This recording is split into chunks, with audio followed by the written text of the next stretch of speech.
하나님 말씀은 사무엘하 1장 11절에서 16절까지입니다. 우리 함께 읽겠습니다.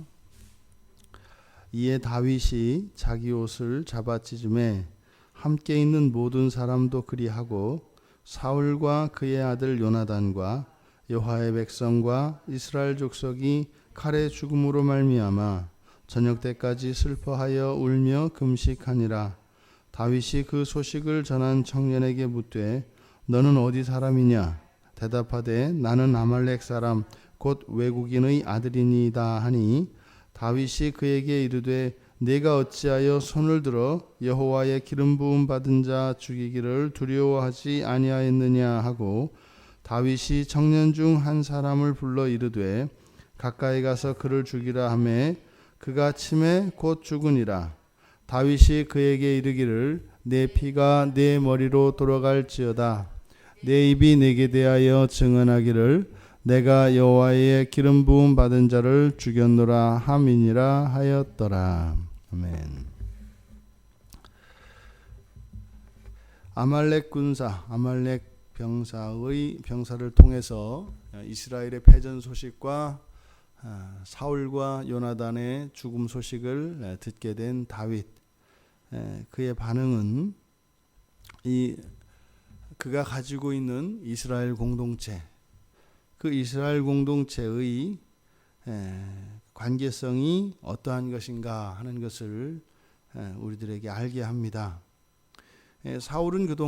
다윗은 그동안 사울의 박해 때문에 도피 생활을 하고 있었습니다. 그랬던 그가 이제 사울이 죽었다고 하는 그 소식을 들었을 때 우리가 일반적으로 생각하기에는 그 즉시 이스라엘로 돌아갈 준비를 했을 것입니다.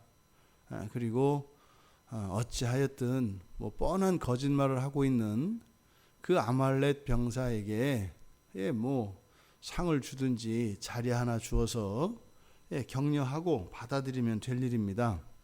그렇게 하고 오히려 다윗에게 더욱 급한 것은 이제 돌아가는 일이죠. 돌아가서 이제는 자신이 왕권을 계승하는 것입니다.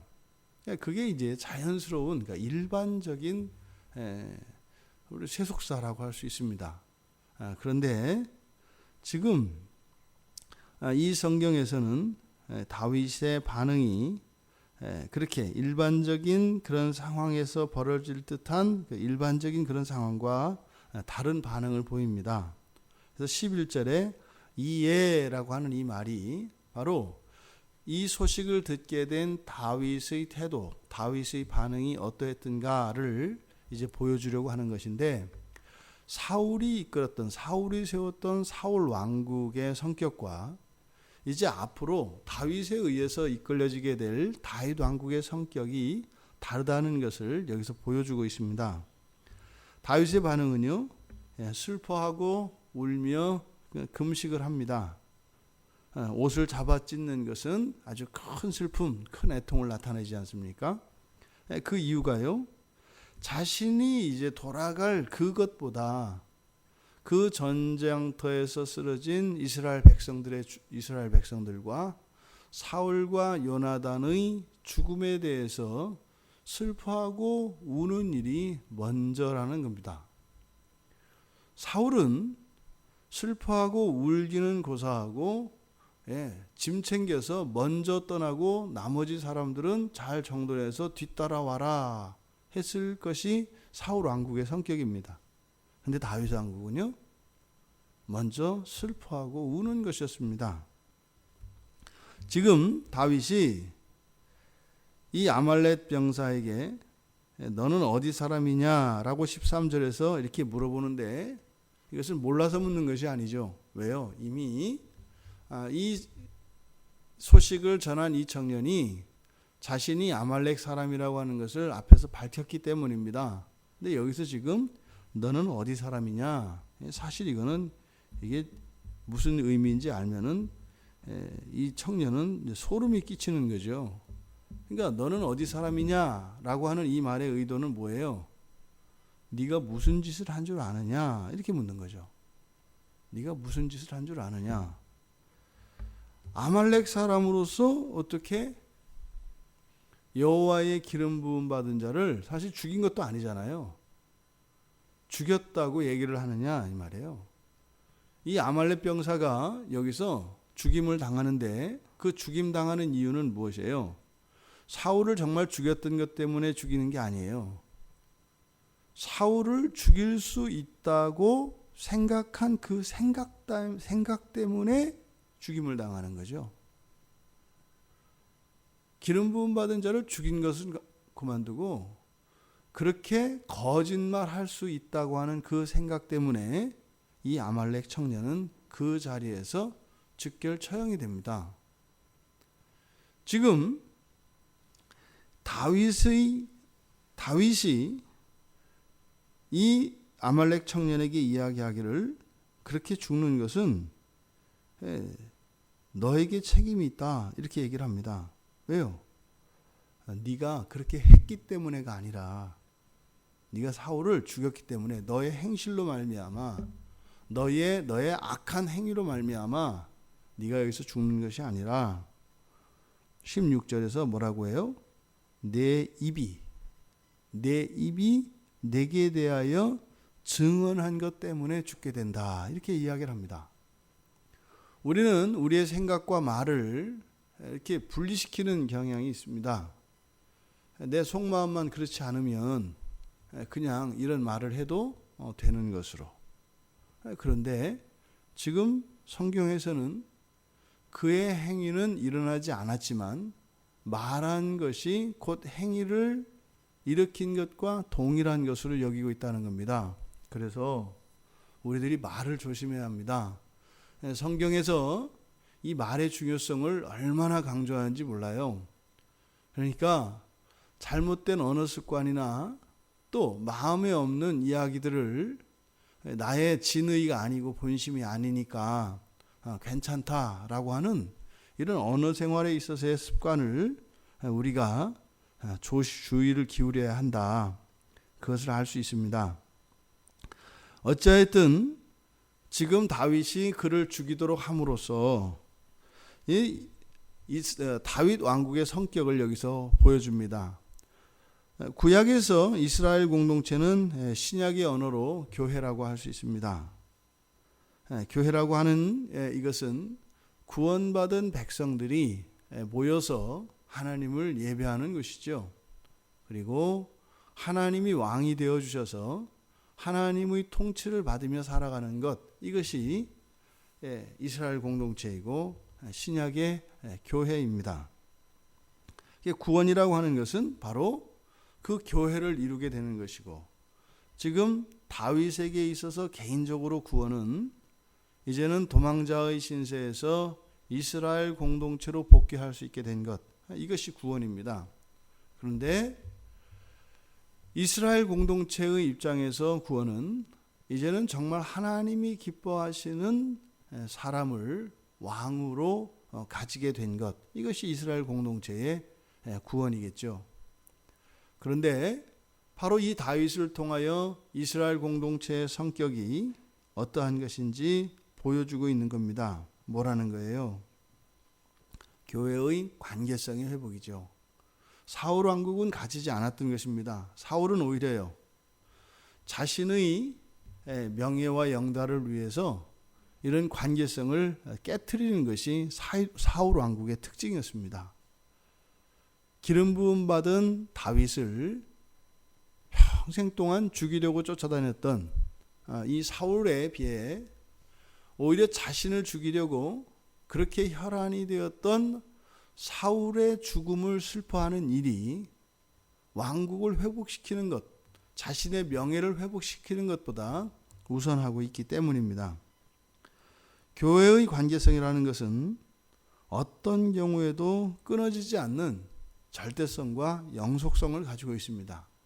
이게 교회입니다. 사울의 적대 행위조차도 결코 사울과 다윗 사이의 관계를 끊을 수 없다는 겁니다. 아말렉 병사가 한 일은 무엇이에요? 단지 말로서만 사울과 다윗 사이의 관계를 끊으려고 시도한 것뿐입니다. 근데 그조차도 용납하고 있지 않은 것을 봅니다. 교회가 이런 겁니다. 오늘날 교회, 이 교회에서 회복되어야 할 가장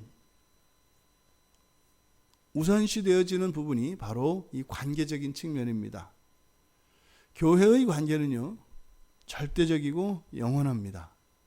여기에는 그 어떤 이유로도 끊을 수 없습니다. 심지어 어느 한 사람이 다른 한 지체에게 엄청난 피해를 입히고 어마어마한 손해를 끼쳤다 할지라도 그 사건은 문제로 남아서 해결해야 되겠습니다만 그것이 관계성을 해치지 않는다는 거예요. 이런 교회의 관계성이 바로 우리들의 가정 안에도 적용되는 겁니다. 이게 하나님 나라의 공동체가 갖는 강력한 힘입니다. 어떤 것도 끊어낼 수 없는. 그러면은 어떤 문제가 생기면 반응이 어떻게 되겠어요? 이렇게 아주 옅은 관계성 안에 있는 공동체에 어떤 문제가 생겨버리면 그 문제를 쉽게 빨리 해결하기 위해서 관계성을 끊어버리면 됩니다. 그렇지 않아요? 가족 가운데 누가 심하게 아파요. 내다 버리면 되잖아요. 그럼 환자가 없어지잖아요. 이것이 사울 왕국이었습니다. 그런데요, 교회, 다윗 왕국으로 지금 앞으로 세워질 그 다윗 왕국을 통해서 교회의 모습을 보여주는데, 이 교회에서의 관계성이라는 것은 그런 게 아니에요. 내다 버리면 너무나 편하고 쉽고 행복한 삶을 살 수도 있는데 오히려 스스로 고통과 아픔을 분담하고 참여하는 겁니다. 그러면 어떤 일이 일어날까요? 그 문제를 해결하기 위해서 모두가 힘을 합하는 결과가 일어납니다. 정반대입니다. 이 차이가 어디에서 일어나요? 이 관계성이, 교회의 관계라고 하는 것이 절대적이냐 그렇지 않느냐에 따라서 이렇게 정반대의 현상이 일어난다, 이 말입니다. 어떤 흠이나 실수, 심지어 피해조차도 영향을 끼치지 못하는 이런 절대적 관계성, 상호 부조하고 허물을 덮어주는 사랑의 공동체, 이것이 앞으로 세워질 다윗 왕국의 성격이라는 것을 지금 사무엘 하에서 보여주고 있는 것입니다. 이것은 어쩌면 우리들이 살고 있는, 우리가 소속되어 있는 이 교회로 연결지을 수 있는 가정과 또한 교회, 이것에 대한 우리들의 관계성을 다시 한번 되돌아보게 합니다. 우리들이 가지고 있는 교회 성격은 사울 왕국의 성격입니까? 앞으로 세워질 다윗 왕국의 성격입니까? 이것에 대해서 우리가 분명히 하고 넘어가야 합니다. 사울 왕국은요, 망했습니다. 다윗 왕국은요, 이제 세워질 것입니다. 이렇게 영원한 관계성에 기초한 이 다윗 왕국조차도 이 관계성에 대한 절대성이 깨어지게 되면 그 즉시 사울 왕국으로 변하게 됩니다. 주님이 오셔서 완성시키시는 그날 이후에 우리가 경험하게 되고 살게 될 교회지요. 하지만 그 이전까지는 우리들에게 선택으로, 우리들에게 맡겨져 있습니다. 우리들이 세우고 있는 교회, 내가 꿈꾸는 교회는 다윗 왕국입니까? 사울 왕국입니까? 성경은 우리에게 이 다윗을 통하여 새롭게 하나님의 나라를 준비하시는 이 사건을 통하여 우리의 잘못되어진 그런 교회에 대한 인식, 관계에 대한 인식을 새롭게 하고 절대적이며 영원한 관계성으로 정말 참다운 교회를 맛보며 그렇게 살아갈 수 있는 영광을 허락하고 있습니다. 오늘 우리의 하루 삶 속에 정말 교회의 교인으로서, 하나님 나라의 공동체의 한 지체로서 영원하고 절대적인 관계성 안에 살아가는 자들의 삶이 그렇지 않은 자들과의 삶과 어떻게 다른지 우리들 먼저 그것을 경험하고 누렸으면 좋겠고, 또 그것을 통해서 더 많은 사람들에게 그렇게 어떠한 것도 깨트릴 수 없는 그러한 영원한 관계성 안에서 누리는 참다운 안정과 평안을 통해 예수 그리스도 앞으로 나오는 일들이 더 많이 일어나기를 주님의 이름으로 축원합니다. 하나님, 다윗이 너는 어디 사람이냐라고 물은 것은 이 시대 오늘날을 살아가는 저희들에게 저희들이 가지고 있는 이 관계성의 성격이 어떠한 것인가? 상대적인 관계성인가? 절대적인 관계성인가? 임시 때에 따라 임시 방편으로 이루어지는 관계성인가? 영원한 관계성인가를 묻는 질문이었습니다. 참다운 교회로 살아가기 원합니다. 저희들의 생각이 확정되게 하여 주시고 참다운 교회 안에서의 삶으로 인생의 모든 문제와 고난들을 너끈히 성령을 의지하여 극복하며 나아가는, 그래서 하나님께 승리를 영광으로 돌려드리는 저희들 모두가 되게 하여 주시옵소서. 감사하며 예수님의 이름으로 기도드리옵나이다. 아멘.